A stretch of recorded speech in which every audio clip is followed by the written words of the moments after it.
Thanks for being here, The Rundown with Ramon. My name is Ramon Ray, and I'm so glad you're here with me today. If you weren't here, we couldn't be here because we'd be talking to nobody. So we're going to have a good time today bringing you another amazing guest. And you know what? If you want to be on The Rundown with Ramon, if you're as amazing as Toyin is, you're going to hear from her in a minute, just email me, ramon@ramonray.com. You can DM me on Instagram, Ramon Ray Smart Hustle, or I'm sure you can find me. But this is The Rundown with Ramon, talking to Toyin Crandell, and we're going to talk about, I think, but we'll see. She's going to lead the conversation, wealth building, money making. But I think based on her website, the word mindset's all over her website. We'll see about mindset, how she got to where she is. And then I know y'all want to know how she's building her business. So Toyin, welcome. How are you today? I appreciate you being here. Hey, Ramon, thank you so much for having me. It's an honor, and I am excited to converse with you and to share with your people. Absolutely. Glad you're here. So Toyin, can you just tell us right at the top your full name, name of the company, how we can reach you, who should be reaching you, meaning who you serve and who you may say, you may not say it this way, but I do. They don't have to, they shouldn't reach out to you. I'm having some fun, but tell us who you are, what you do, promote your business so we know right now who we're talking to. Feel free. Please tell us. Awesome. So my name's Toyin Crandell. My website is moneymindset.shift.ca. And what we do, I'm the founder and CEO of Money Mindset Shift. We help business owners and entrepreneurs change how they think about money, change how they use their money, and we give strategic business coaching and consulting that helps our clients pretty much scale their businesses to millions of dollars. So in terms of what we do and how we do it, we take people from wherever they're getting started. You know, a lot of people are privileged to kick off their businesses with trust funds of, capital, $200,000, $400,000. But there's some of us who start from the bottom and build our way up. And my work is primarily in serving people who have started from the bottom, and whatever stage of business you're at, we have different processes for each one to help them to scale to $1 million plus. So our target for many of the people that we work with is getting their businesses over the 7-figure mark in revenue, in cash collected, and then in profits. And we are very, very systemic about the way that we do it. But one of the key things that makes us very different in our business coaching is we do it with your brain in mind. And so we are thought leaders in the neuroscience of coaching space. And we've been using neuroscience to help our business owners hit these goals and sustain these goals for about 8 years at this point. Well, before it became the jazzy thing to talk about. Well, since you opened the door, I was going to ask that as well. And we have so many ways we can go here. I think we're going to be here for like 6 hours. So if you need to take a bio break, maybe get a glass of water. Y'all just get your tea, get your coffee, let's go.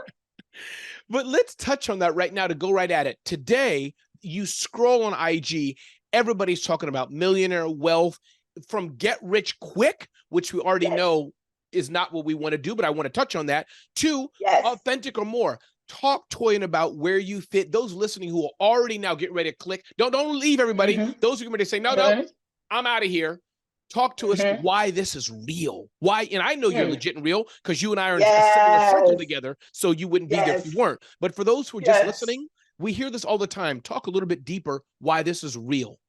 Yeah, I love this question, Ramon, because it is so true. In the money space, I find that there are so many people who have this, I call it the conference mentality about scaling to $1 million. It's exciting. It sounds wonderful. It's hype.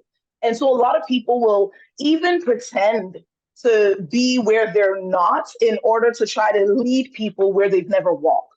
And I think that one of the biggest things people want to do is check into the results of the people that they go to approach and their life. Like, one of the biggest things I always tell people is, what does the person's actual life fruits show you without the rented Airbnb? Because, Ramon, being in the online space, there's so much you can actually fake, like no lie. People will rent Airbnbs. I saw, because I see some of this stuff come across my feed and I'm like, why? I saw someone going to a Lamborghini or one of those cars dealerships, taking the photos to present this image. and the owner of the place chasing them, being like, "This is a dealership. This ain't her car," you know. But I find that so many people are used to trying to make their businesses look pretty, and you can make it look very pretty on the front end. You can have a lot of great vanity metrics, but one of the things I really care about for my clients, for myself, is the authenticity of the finances, like the real money conversation on the back end. And one of the things I'll say is, I'm going to share a bit about where we came from. Please. But one of the things that really serves me in the work that I do is being able to today lead our company where we're the 74th fastest growing company in the country. We do multiple millions each year. We've done over $1 million in profit, which is very different from revenue. Toyin, hold on one second. This you got to repeat this because this is important. That one word, that 5-letter word. Yeah. Maybe I think it's 5 letters. Over $1 million in profit. And again, I know you're not flexing with it, but it's important. Well, you may be, and I'm gonna flex with you. It's important to say that because you think of, I'm gonna go really big, Netflix or Walmart, any big brand, they make trillions a year, billions a year, and that's a different game, maybe, but they're losing money. Let's just face it. So this profit is a beautiful thing. So, and by the way, congratulations. Just take a minute. 75th fastest growing company in the country in Canada. This is a big deal. Come on. So, it is a big deal. Recap why that profit's important. Just if you don't mind, just recap why that's important. I mentioned the profit because a lot of business owners think that revenue or cash collected, the front end metrics, are what matters. So you hear a lot of people flexing about, we've done this many million, that many million. But if they spent, let's say someone says, I did $1 million, I'm 7 figures, but you spent $500,000 in marketing, you spent $300,000 in your payroll, you spent $100,000 on client fulfillment, and by the time you went home that year, you took $50,000. It ain't worth it. You know, I say to our clients, I'm like, we don't have miserable millionaires. We don't want miserable millionaires. We don't want you running a business where you're helping the economy. You're driving the economy, you're driving money, but that money is not benefiting you, your family. Like, you want to have good problems. Good problems are when you need to talk to your accountant and in the month of October and say, hey, here's the profit. Here's the extra money sitting in the account. What do we do with this to set ourselves up best when it comes time for taxes at the end of the year? Like, many business owners are so much, one, in survival mode that they're just trying to make it through, but they're running money through. And then number two, there's a lot of high earning business owners, and we work with people a lot of people that come to work with us. They're earning money. They're bringing in $300,000, $500,000, $1 million, but they're bleeding money at the same time. And so restructuring your business to make sure that each of the systems you're using, whether that's in marketing, that's in sales and conversions, that's in the way that you're structuring your team, and in the operations, automation, technology that you use, it's all being streamlined to actually produce profit. That is a big deal. Like, we have, because of the profit, because of what we've been able to do on the business end, it has set our family free to be able to have multiple real estate properties, 11 different streams of income, to live in a home that makes me weep. Almost like every week, at some point in the week, I'm a cry, just walking around in our backyard, you know. But we didn't start here, and we didn't start with a handout. We didn't start with anything. We started from the bottom to build to this. And I think that there is a real place of building personal financial achievement as well as in your business. And there's a real conversation that has to happen if you're going to actually cross that line, live that life. And it's not going to be the usual hypey, just go, just run. Like, you actually have to there's something I talk about, doing the hard work in your brain. You know, many of us are willing to do hard work physically. We've been taught to do hard work physically, and physical hard work can look like I used to run a painting business, physical, you know, we painted houses, interior, exterior. I had 40 painters, and we would climb on that roof and we would paint your windows, you know. So I know what physical hard work can look like in our like right now, 2023, if you're running your business online, for example, or you're going around, it's still hard work, but it's still physical. You're posting, you're writing emails, you're moving about, networking. This is physical stuff.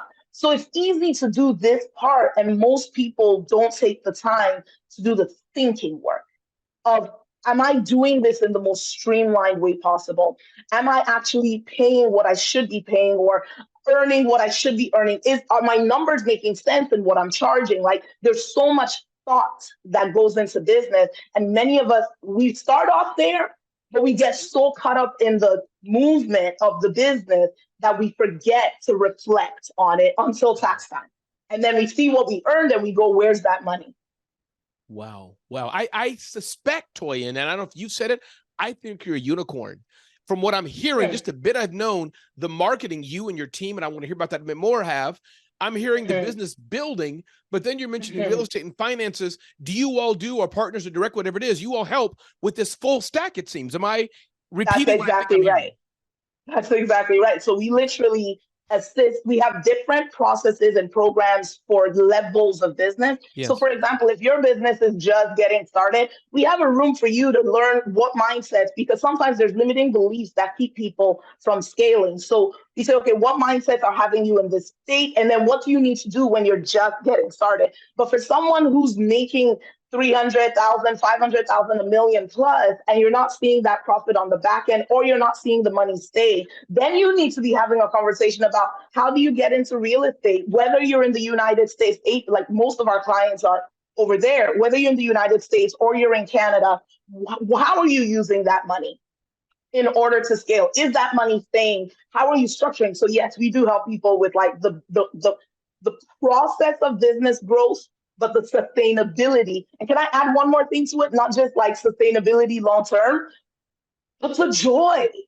Like, I always tell people, if it's not fun, what's the point? And I'm not saying that you're not going to work hard. You're going to work hard, but it can't be that you work hard, you're putting in the grind, the hustle, and then you're not even getting to enjoy your weekends. You're not getting to enjoy. Some of y'all have children. I have 3 young children. I gave birth twice in the middle of scaling our business in the last 4 years, right? So like, that is a huge priority for me. My relationship with God is a huge priority for me. And many people are so busy just running their machines that they don't even have time for this stuff. And I tell people, you didn't start a business to run a business. You started a business to have impact. Whatever, I don't care if you run a tech company, a product-based company, or a service-based company, you're having impact. You started that business to have impact, and you started that business to be able to bring that back to your home, be able to enjoy your actual existence on planet Earth, the only one we get until the next, you know what I mean? So like, for us to be able to really take that stock of, am I eating the fruits of the work that I'm doing? And if I'm not, what do I need to adjust? What do I need to change? What help do I need to get to make sure that I can actually do that? Because time, last thing, you just ask these questions that like get it pouring out, because time doesn't go backward. You can lose money and make money back. But once you've got time, you don't get that back. And so for me, time is actually a higher resource, a higher value than money itself. Toyin, are you a preacher as well? Oh yeah, you know it. I was just talking to my wife and 15 years of ministry, and then God called me to business, and wow. I fell on my face. I can feel it.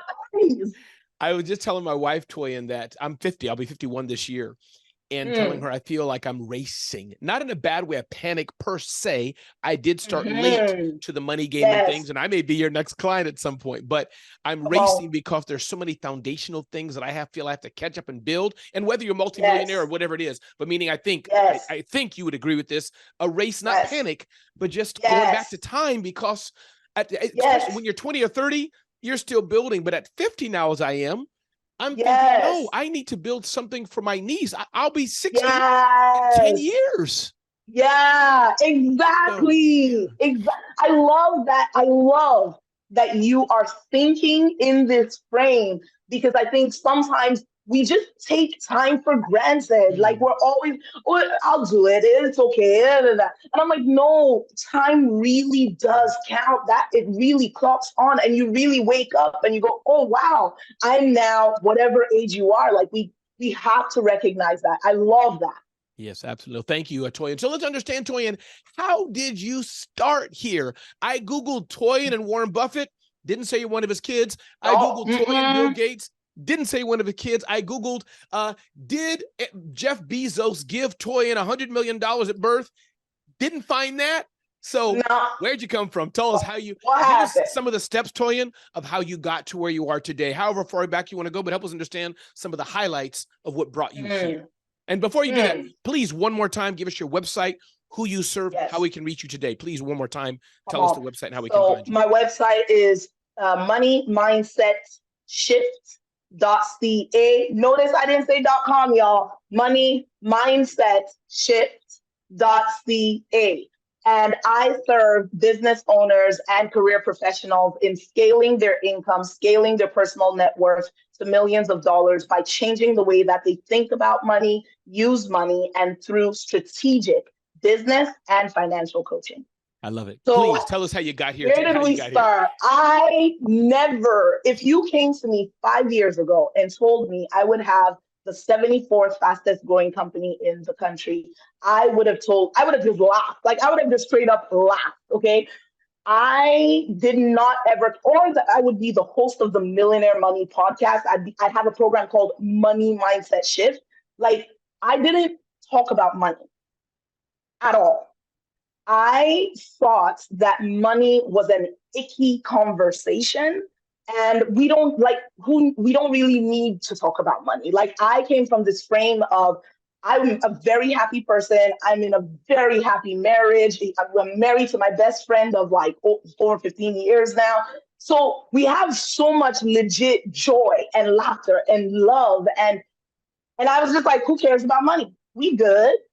Until one day, December 2016, we are living in a little shoebox of a basement apartment with no cell phone service. Like, I didn't care about money. Money didn't care about me. Okay, y'all.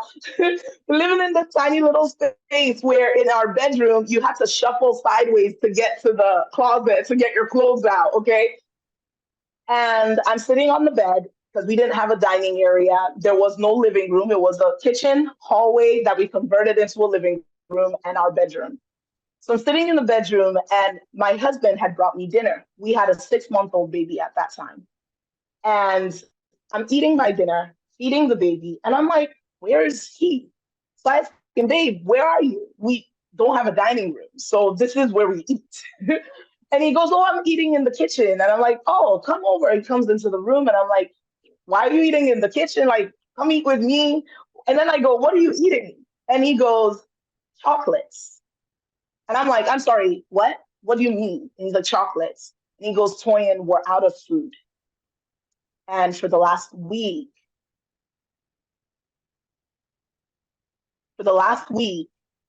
I've been giving you the last of our food because you're feeding the baby and we don't have food. So he was eating not even chocolates that we bought. It was December. So Ramon, I don't know if you have those, like, you know how in Christmas time, people give those Lynn chocolates for a Christmas gift. It was a Christmas gift.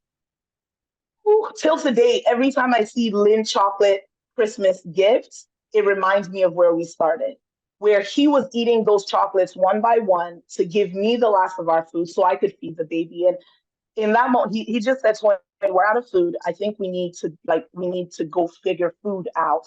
And that was my wake up call. That was the first time I really realized money matters. And can I ask you, Toyin, just before you go on, in that stage, would you say you were impoverished? Was it a season? Were you regular middle-class people working, but just good question. had a thing? Just so I understand, would you have holes in the ceiling? Give a context. Because I've been on, by the way, I've been on government welfare for a season, but we were okay. Yes. We were better off than maybe most. So just give me context to where that story goes. That's a good one. So I was born into a middle-class family. My parents are from Nigeria. We migrated over here. My dad tried to teach me about money. Okay. Like they would talk to me often about like, Toyin, you need to be able to plan your money, blah, blah, blah. So I grew up very, very fine. Like I didn't need to think about money because my parents provided what I needed. I went to school on scholarships.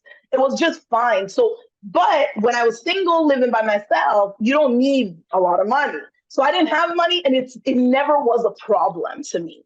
My mindset around money was whack, but it never was a problem to me. When we got married, we were doing missions type of work. So we were used to the missionary lifestyle where you don't have a lot, and we didn't care about it. We just wanted to do what God's called us to do.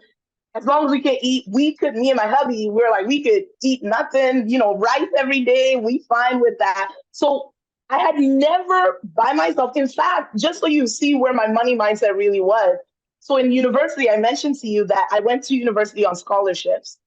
During university, I ran my first real business where it was the painting business. I had 40 painters. As a 16-year-old to 18-year-old, we did $150,000 cash collected in that business. You would think that if I did not pay tuition because I had scholarships, I ran this $150,000 business, I would have graduated from university with some money. Hello. My money mindset was so skewed. This is why I do the work I do.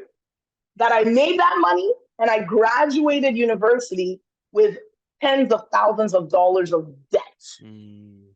Because once I started to see money, it couldn't stay with me. And once I got in that habit, it just kept going in that direction. So I wasn't at this point in time, I was actually very happy because I wasn't in debt. I'd done all this work to figure out how to be debt-free. And I thought being debt-free, like I don't owe nobody nothing, was financial freedom. That was a core belief that I had back then, was debt freedom is financial freedom. But can you believe that you could not owe anybody, but then reduce your own income? So I was now an entrepreneur. This was the 6th month into full-time entrepreneurship. I felt God had called me into the business arena. And 6 months in, this is where we were. So I hadn't yet kind of experienced running my own decisions in life in any place of financial affluence ever, but it never mattered until this moment. Wow. Because now we had a child. Yes. Yeah, and I think having my daughter was part of what made it different. Like if he had told me, Toyin, we're out of food and it was just the two of us, I'd have been like, oh yeah, we'll figure it out. But when he said that, and I have this baby in my hand, I'm thinking to myself, if she wasn't nursing, what would I have fed her? And that's when it became non-negotiable for me to figure this thing out. I love it. And so then what was that jump then to the business? By the way, I want to say one side thing. We rightly, properly, well-deserved elevate our women. Many God has put them in that caretaker. I'm not saying subservient and all that, people, to calm down, but caretaker and nurturing, loving the mamas, all of our family. So, and we honorably do that. Mother's Day has the highest rating of Mother's Day cards and all these things, well-deserved. So this is not a takeaway. I shouldn't have to say it like this. I don't take it as a takeaway. I feel I got to, unfortunately. Some people get it wrong. But I just want to say what your husband did, shout out to. Yeah. Shout out to the husbands and the men who are stepping up. Yeah. We get a bad rap, oftentimes well-deserved. We deserve it. A lot of guys do some, but I just want to move on here. I just want to elevate your husband. Shout out for that warrior taking care of his family, doing his business. Yeah. Congratulations to him. God bless him. I always say, like, it's like I honor my husband so much. Like he didn't even tell me. Like I wouldn't have ever known if I didn't ask him what's going on. That's right. And through the journey, like I'm going to share the journey, and I'm the CEO of the company. And a lot of the time, like he doesn't need to talk to nobody, all of that. But people see a lot of my success, and I so much tell them, like, I could not be where I am today without his absolute belief in what God had placed on the inside of me and his willingness to adjust his timelines for his dreams to serve me and the family. And then we do it together. Like, I will do the same thing for him. Like, it made a difference having a partnership where it was just best friends with God figuring this thing out, and God just blew on it. So, but not only did God blow on it, let's talk about the work that we did as well. Let's go. So that month, I go, oh my gosh, money matters. It's time for me to get serious about my business. I learned strategy for, like, because I was doing silly things back then. I wouldn't collect on invoices. I wouldn't reach out to clients to follow up. Like, there's so many easy fixes. So I fixed the easy fixes. I learned a little bit more about marketing. I got serious. A few months later, we had our first ever in my life, outside of the other painting business, $7,000 month. And I am like, oh my gosh, we will never be poor again. Like, I have cracked the code, but something interesting happened. I kept doing the exact same stuff because I now know what to do. And I got $0 the next month, zero the next month, until the 7,000 finished, and we were back in struggle. Yes. Then when we were back in struggle, I had a $5,000 month. And then nothing. But keep in mind, I'm working the whole time. So by October of the next year, when I should have been like stats on stats, okay, we had to send an email to friends and family asking for help with our rents. We were back, like, at the bottom. I had done I was in a workshop, and someone did this chart where he said there's 5 stages of growth. You are in a place of struggle, survival, sustain, success, and significance. 5 stages of growth. I love that. 5 stages of growth: struggle, survival, sustain, just in the middle, success, and significance. And I'm sitting in this man's workshop, and I'm thinking to myself, I know I'm called to significance. I know it without a shadow of a doubt. And in that moment, he told us, be honest with yourself, walk up to this whiteboard and put a sticker where you are. And it's anonymous, it's just stickers. And I got there and I looked at this list: struggle, sustain, struggle. I said it twice. Y'all can go back in the podcast. Okay. And I had to put my sticker beside struggle that month. And when I got home, like, that month, I was just mad.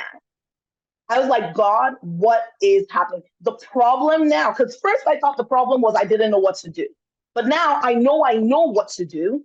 And I know I am not lazy. I have worked the whole year.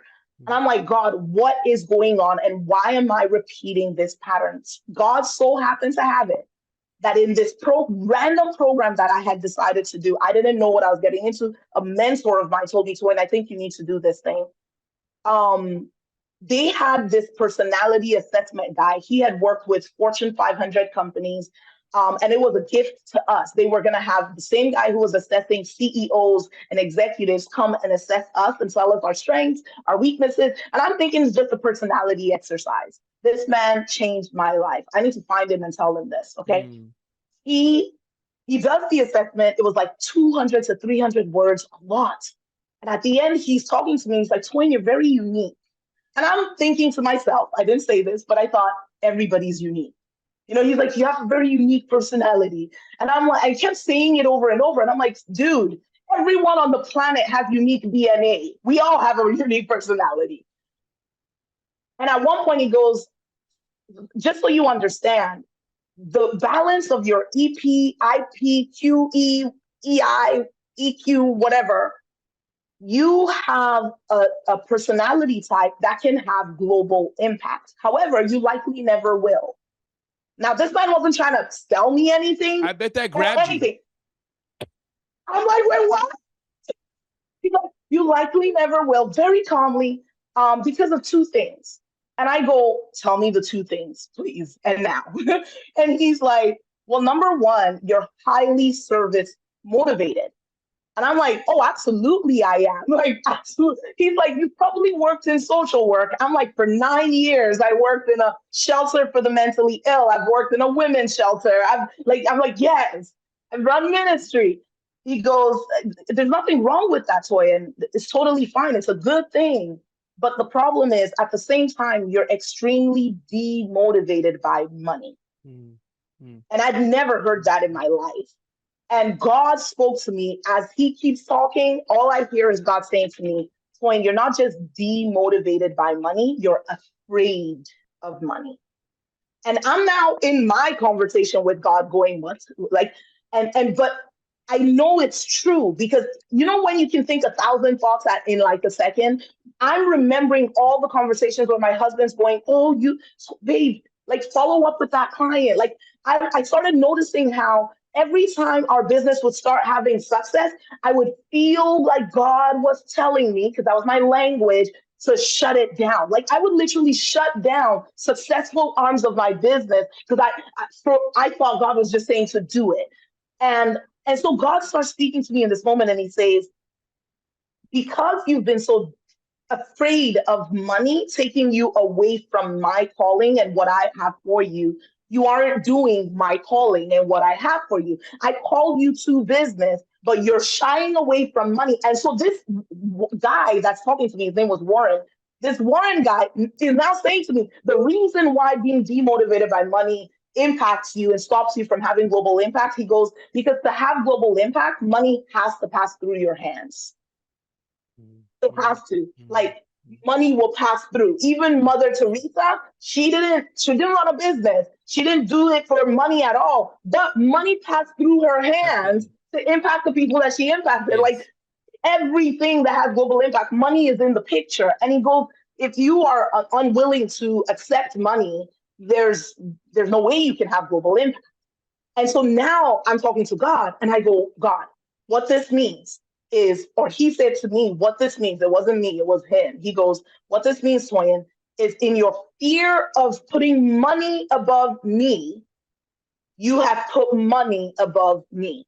Because now your fear of money has stopped you from doing the thing that I've called you to do. I totally understand it. Wow. Ooh. Wow. When I heard that, I got mad.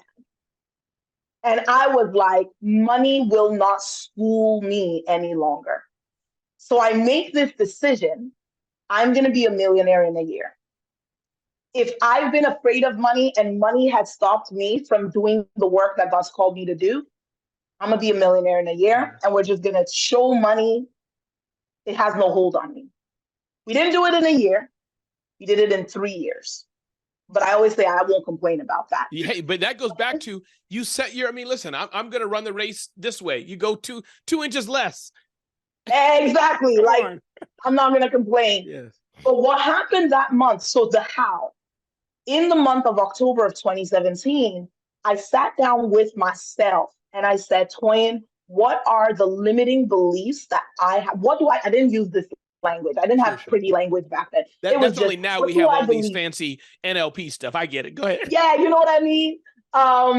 It was just, what do I really believe about money? And I wrote it down. It was like 60 different things that were just holding me down. You know, money will take me away from God. Never ask for money. That was just a belief I had. Like, if you need money, you talk to God. God talks to people. You do not talk to people about another one. Don't talk to people about money. If I'm poor, I'm holy. These are deep beliefs that you wouldn't necessarily have in conversation with people, but I was carrying, and I know many people carry. Rich people are, and the word that I use is like stush. It may be Toronto slang, but it's like in my head, rich people were like this off, like, you know, it doesn't sound like a nice word. Anywhere, exactly. Anybody who knows English, I mean? stush. Stush. Is that good or bad? You can't even smile saying it, stush. Nah, you got to go stush. Yeah, it doesn't even continue. You can't even smile saying it, right?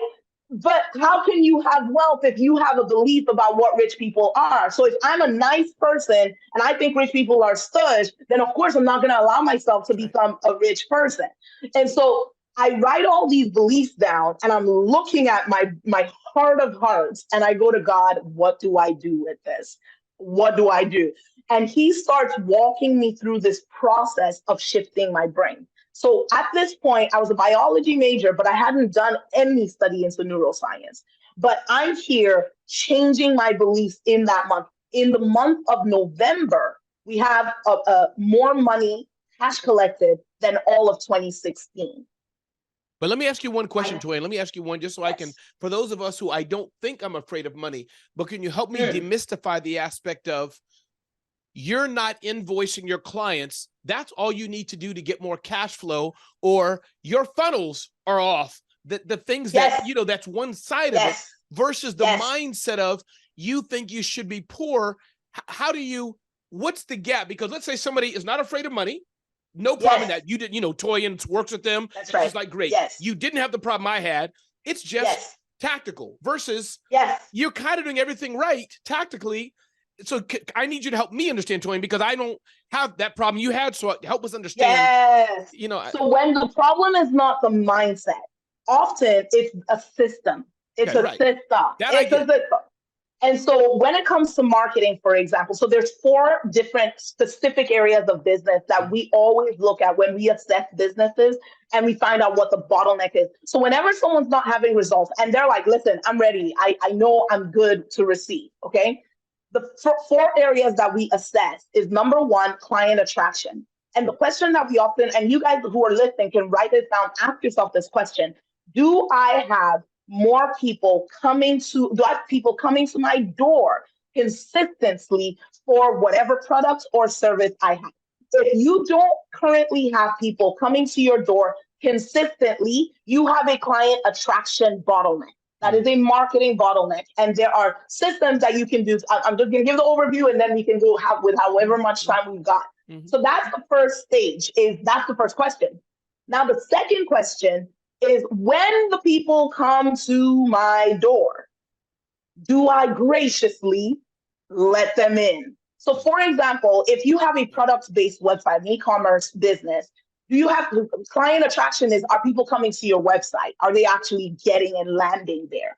Client conversion are they purchasing? They're 2 separate things. And as business owners, especially those of us that kind of like bootstrapped it to get where we are, we don't systemize these into different chunks. If you're a service-based business, are you in the client attraction marketing sector, are you getting calls booked for sales calls? Are you talking to people? Are they actually requesting to find out what's your product, what's your service, how much is it? Okay, that's the client attraction. Client conversion is now you're having the calls.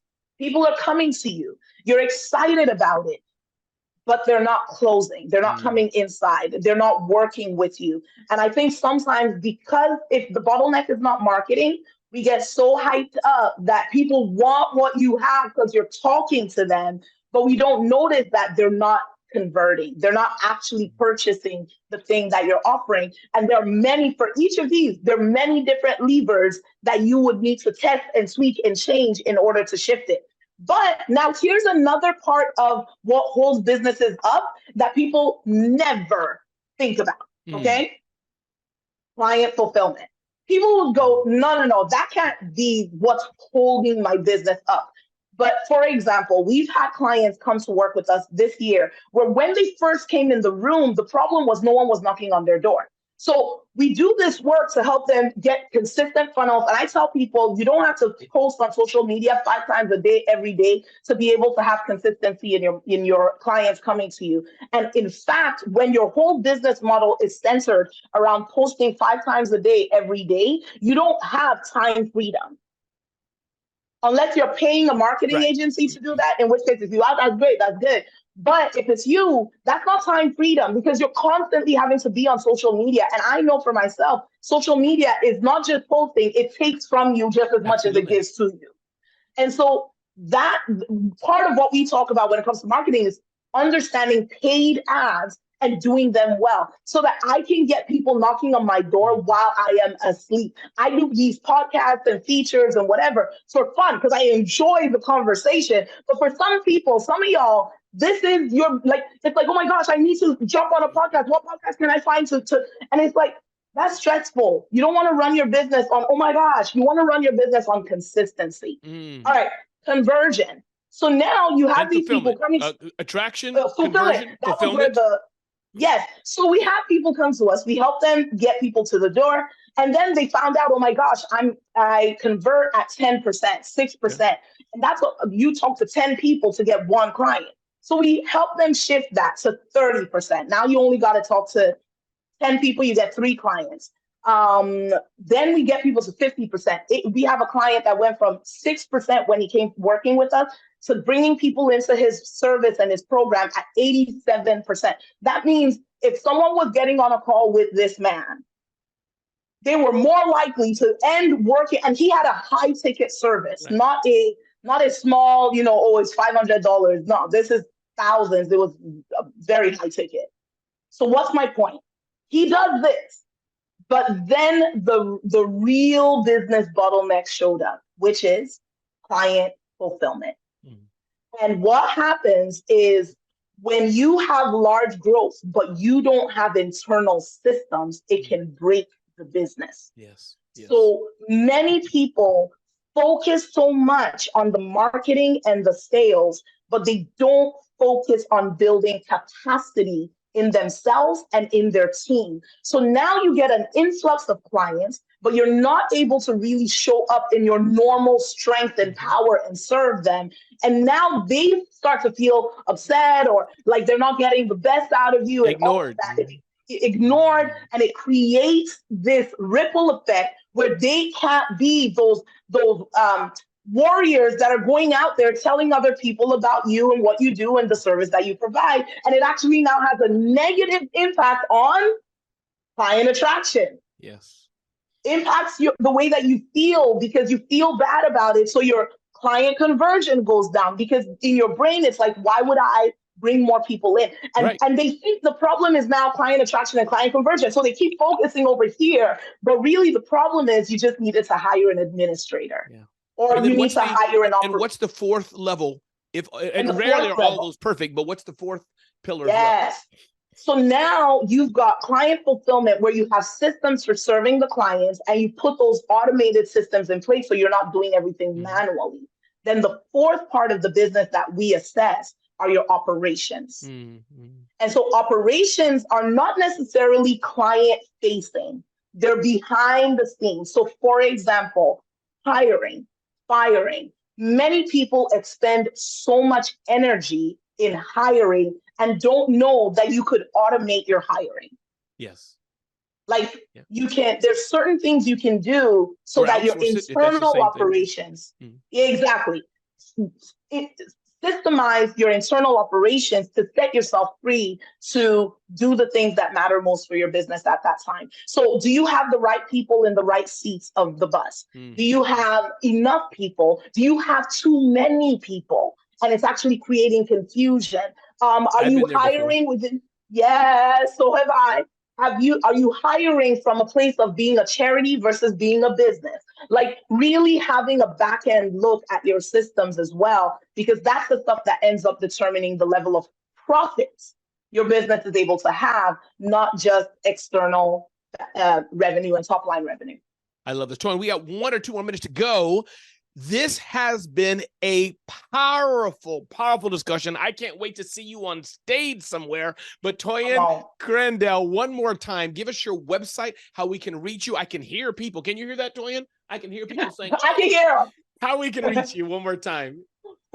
So you can reach me at moneymindset.shift.ca. And if you get there, you are going to see free classes that you're able to take. You're able to contact me, contact my team, and we are able to see whether or not we're a fit to serve you, to serve your business, and to be part of your financial transformation journey. Thank you so much, Ramon. It has been a genuine honor and delight. And I love the questions you ask, but I also love how you react. Like I'm like you, where if I feel it, I do not have a poker face. Like I just like, this is how I reacted. And so it's so good when you meet someone who's similar in that way. Yes, no, I appreciate it, Toyin. And I know we will have a part 2 and part 3 of this conversation. And I can't Come wait to on. meet in person. In fact, I was just in Yes. Canada once. I have clients in Canada, so I'm sure we'll meet in Let person. me But everybody, know. this is Ramon Ray. This has been the Rundown with Ramon. I am so glad you're here today. You want to get to know me better, check out RamonRay.com. If you want to be on the Rundown with Ramon, email me, Ramon@RamonRay.com. But after or before or whenever you do that, definitely reach out to Toyin Crandell, the Millionaire Maker for sure. She's given the website many times. Check her out, what she does, her team, because I bet there's a few things you're missing in your business that Toyin can help you with. This is Ramon Ray on the Rundown with Ramon.